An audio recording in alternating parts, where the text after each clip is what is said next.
Welcome বন্ধুরা, গোপীকথা চ্যানেলে তোমাদের আবার চলে এসেছি একটা নতুন ব্লগ নিয়ে। হ্যাঁ, ভেলোর থেকে আসার পরে অনেক দিন তোমাদের কোনো ব্লগ দিতে পারিনি।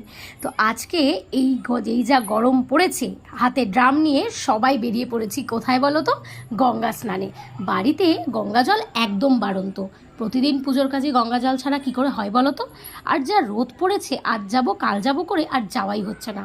আজকে আমি একদম মন স্থির করেই ফেলেছি যে না। আর এই হচ্ছে আমার বাড়ির পাশের মাঠ, আর তার পাশেই রয়েছে অটো স্ট্যান্ড। সেখান থেকে একটা অটো বুক করে আমি, আমার হাজব্যান্ড, আমার শাশুড়ি আর আমার বান্ধবী, আমরা চারজনে বেরিয়ে পড়লাম আজকে গঙ্গা ভিজিটে। আজকে গঙ্গাতে স্নান করব, গঙ্গা জল নেব, তারপরে বাড়ি আসব। এই ছিল আমাদের প্ল্যান। তো দেখতেই পাচ্ছ বাইরে তখন কতটা রোদ। আর সবাই এখন এই জায়গাটা খুব ভালো করে দেখো, এটা হচ্ছে রিষড়া স্টেশনের মানে একদম রেল গেট।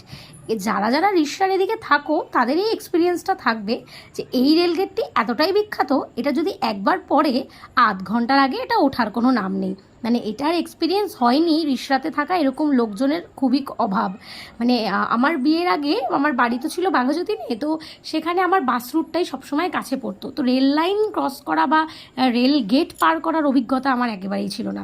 কিন্তু বিয়ের পরে সে প্রায় প্রতিদিনই আমাকে এই রেল গেটটির সাথে আধ ঘন্টা সময় আমাকে যুদ্ধ করতে হয়।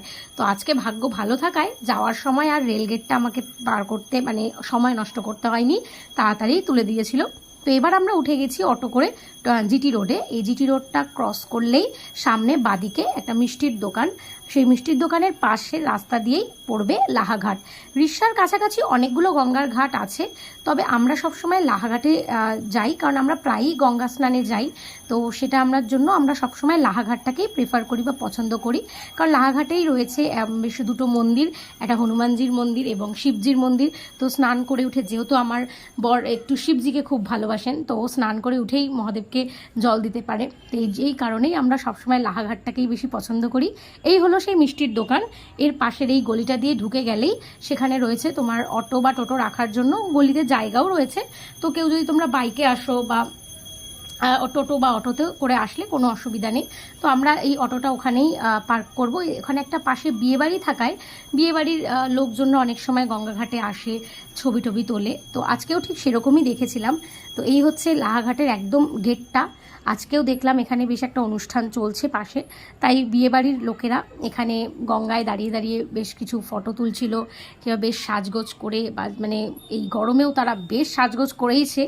তো যাই হোক, আমরা তাদের দিকে অতটা লক্ষ্য না করে আমরা সোজা হেঁটে চললাম একদম ঘাটের দিকে। আর এই বিশাল গরমে এই ঘাট থেকে মাতা গঙ্গার দর্শনে মন যেন অটোমেটিক শান্তি হয়ে যাচ্ছিল। আর যে গরমের যে জ্বালাটা করছিল এতক্ষণ, সেটা যেন গঙ্গাকে দেখেই মিটে গেছে। তো মা গঙ্গার দর্শনে আমরা প্রত্যেকেই মানে সঙ্গে সঙ্গেই খুশি হয়ে গেছি। একটু ভিড় ছিল যেহেতু পাশের অনুষ্ঠান বাড়ির জন্য। তবে দেখতে পাচ্ছ এখানে যে মাছ ধরার নৌকাগুলো, এরা সবসময় ঘাটের কাছে থাকে না যদিও, তবে এই বিকেলের দিকটাতে আসলে এরা সারাদিন যা মাছ ধরে আর কি নদীতে, সেগুলো কিন্তু এই ঘাটের কাছে এসে বিক্রি করে। যেমন আজকেও দেখছিলাম বেশ ভিড় করে সবাই মাছ দেখছিল। তো তখন আমি কাছে গিয়ে দেখলাম যে কি ওখানে মানে কি ব্যাপারটা, তখন দেখলাম বেশ বড় বড় গলদা চিংড়ি ওরা বিক্রি করছে, পেয়েছে আজকে, বেশ অনেক লোক কেনাকাটাও করলো সে বেশ। তো আমরা ওদিকে অতটা নজর না দিয়ে আমরা সোজা নেমে পড়লাম জলে। আর জলে নামতেই মানে গঙ্গা মায়ের ঠান্ডা ঠান্ডা জলে যেন মনে হচ্ছিল হাজার হাজার এসিকে ওখানেই মানে সমাপ্ত করে দিতে পারে। মানে বাইরে যতটাই রোদ থাকুক না কেন, মায়ের গঙ্গা বা মায়ের গঙ্গার জল মানে ততটাই ঠান্ডা। তো আমি, আমার শাশুড়ি, আমরা একদম জলে নেমে পড়েছি। তবে দুঃখের কথা, আমরা যে চারজন গিয়েছিলাম আমরা কেউই কিন্তু সাঁতার জানি না।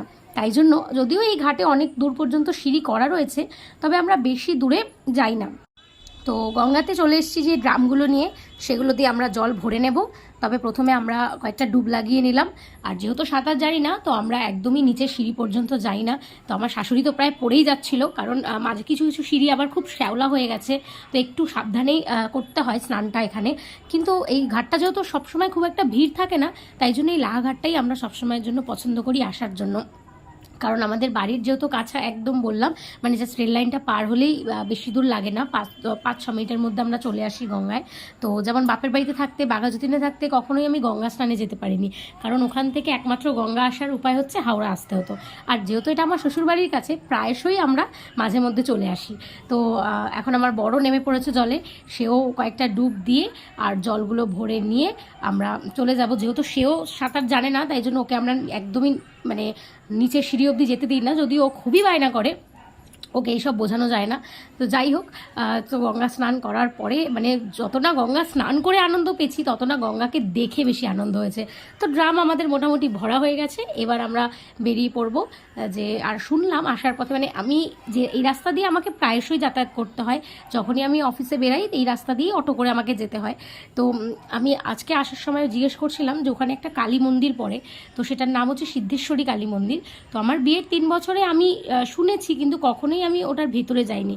তো আজকে অটো দাদাকে বলার পরে অটো দাদা বললো ঠিক আছে, তোমাদের তো স্নান হয়েই গেছে, গঙ্গা স্নান, তো চলো আজকে তোমাকে এই মন্দিরের সামনে দিয়েই নিয়ে যাবো, আর ওখানে আমি কিছুক্ষণ দাঁড়াবো। তো শুনেই মনটা একদম খুশি হয়ে গেল। তো আমরা এই গঙ্গা ঘাট লাহাঘাট থেকে বেরোনোর পরেই বললাম যে ঘাটের সামনেই রয়েছে হনুমানজি। যেহেতু হনুমান জয়ন্তী সবেই কালকে গেছে, তো হনুমানজি একদম লাল চোলা পরে রেডি।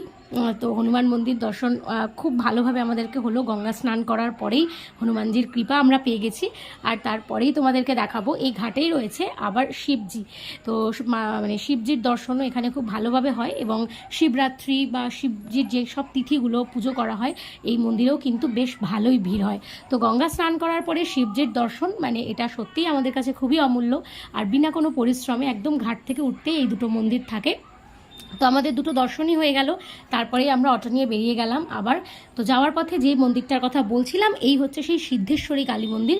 প্রচুর নাম আমি শুনেছি, রিষ্টার লোকেদের একদম প্রাণ বলতে পারো, কিন্তু এটা যেহেতু একটু গলির মধ্যে, তো আমার কখনোই এটা মানে আমি ভেতরে ঢুকিনি, ভেবেছি অনেকবার যাব, তো যাওয়া হয়নি। তো আজকে মার কৃপাতেই আজকে আমরা যেতে পারছি। দেখো গেটটা খুব সুন্দরভাবে ওরা মা হিসাবে লিখে রেখেছে, আর সত্যিই মা কালী তো আমাদের প্রত্যেকেরই মা।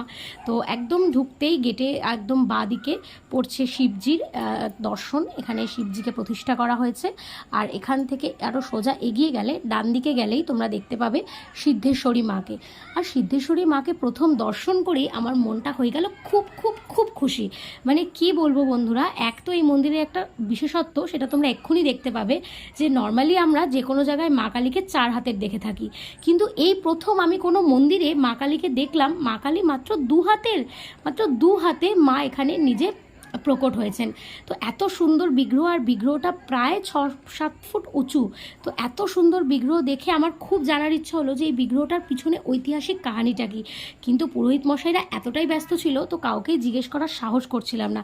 একে তো প্রথমবার গেছি, আর তখন মায়ের পুজোও চলছিল, দুপুরবেলার ভোগ চলছিল, বা হয়তো শয়ন থেকে উঠাচ্ছেন, কিছু একটা নিয়মাদি চলছিল ভেতরে। তো বাইরে বিশেষ লোক ছিল না, যেহেতু এত গরমে দুপুরবেলা ভিড় না থাকাটাই স্বাভাবিক। তো তবুও আশেপাশের লোককে আমি জিজ্ঞেস করতে থাকলাম যে এই মন্দিরের ব্যাপারে তারা যদি কিছু জানে। তো যারা ছিলেন, যে 2-3 জন ছিলেন, তারা সবাই দূর থেকে এসেছিলেন, তারা খুব একটা জানেন না। কিন্তু আমার মন তো খচখচ করছে এটার জানার জন্য, যে এত নাম শুনেছি, এটার কি হিস্ট্রি। তো তখন আমি পাশে একজন পুরোহিত সবে বেরোচ্ছিলেন, তখন ওনাকে আমি ডেকে জিজ্ঞেস করায় উনি বললেন যে কোনো এক সময় একজন ভক্ত তিনি স্বপ্নে দেখেছিলেন যে এই মন্দিরটির পাশে যে পুকুর আছে, সেই পুকুর থেকে একটি ঘট পাওয়া যাবে, আর সেই ঘট নিয়েই মাকে প্রতিস্থাপন করতে হবে। আর তিনি মাকে স্বপ্নে যে রূপে দেখেছিলেন সেই রূপেই তিনি মাকে বানিয়েছেন। আর এই যে দেয়ালে আপনারা দেখছেন এখানে যে টাইমগুলো আছে, যে মন্দিরের পুজোর সময়, ভোগের সময়, স্পেশাল দিন, এগুলো সব মন্দিরের গায়ে সেই পরিবার, মানে যে আর কি স্বপ্নে পেয়েছিলেন সেই পরিবার থেকেই এখন একটা ট্রাস্ট বানানো হয়েছে, তারাই এই মন্দির কমিটিকে পরিচালনা করে। তো আমি তো শুনে একেবারে অবাক যে স্বপ্নাদেশে মা এখানে প্রকট হয়েছে। আর এই হচ্ছে সেই মন্দিরটি, এই মানে এই পুকুরটি, এই পুকুরের জলেই নাকি পাওয়া গেছিলো সেই ঘাটটা, মানে ঘরটা, সেই ঘরটা নিয়েই মাকে এখানে প্রথম প্রতিস্থাপন করা হয়। আর এই হচ্ছে সেই মানে পুকুরের যে এই ঘাটটা মন্দিরের ভেতরেই। তো এটাকে মানে সবাই খুব মানে, এই পুকুরটাকে কেউ নোংরা করে না, যেহেতু মায়ের পবিত্র ঘট এই পুকুর থেকেই উঠেছিল, এবং তার স্বপ্নাদেশ মতো তিনি মাকে 2 হাতের বানিয়েছিলেন। তো সত্যি ঘটনাটা খুবই রোমাঞ্চকর। এখানে একজন মন্দিরের সেবিকা, তিনি সব পরিষ্কার করছিলেন মায়ের বাসন। আর মন্দিরের ভেতরেই রয়েছে ফুলের দোকান, আপনাদের পুজো দিতে কোনো অসুবিধা হবে না। তো সব মিলিয়ে আজকে সারাদিনে গঙ্গা স্নান আর মায়ের দর্শন এই দুটো করে আমরা অত্যন্ত খুশি। অনেক দিন পর একটা ডেলি ব্লগে তোমাদের সাথে অনেক কথা হলো বন্ধুরা, দেখা হবে পরবর্তী কোনো ব্লগে। এবার আপাতত আমরা বাড়ি চলেছি। সবাই ভালো থেকো, সুস্থ থেকো, গরমে সবাই অনেক অনেক জল খেও, আর জানিও আজকের ব্লগটি কেমন লাগলো। টাটা।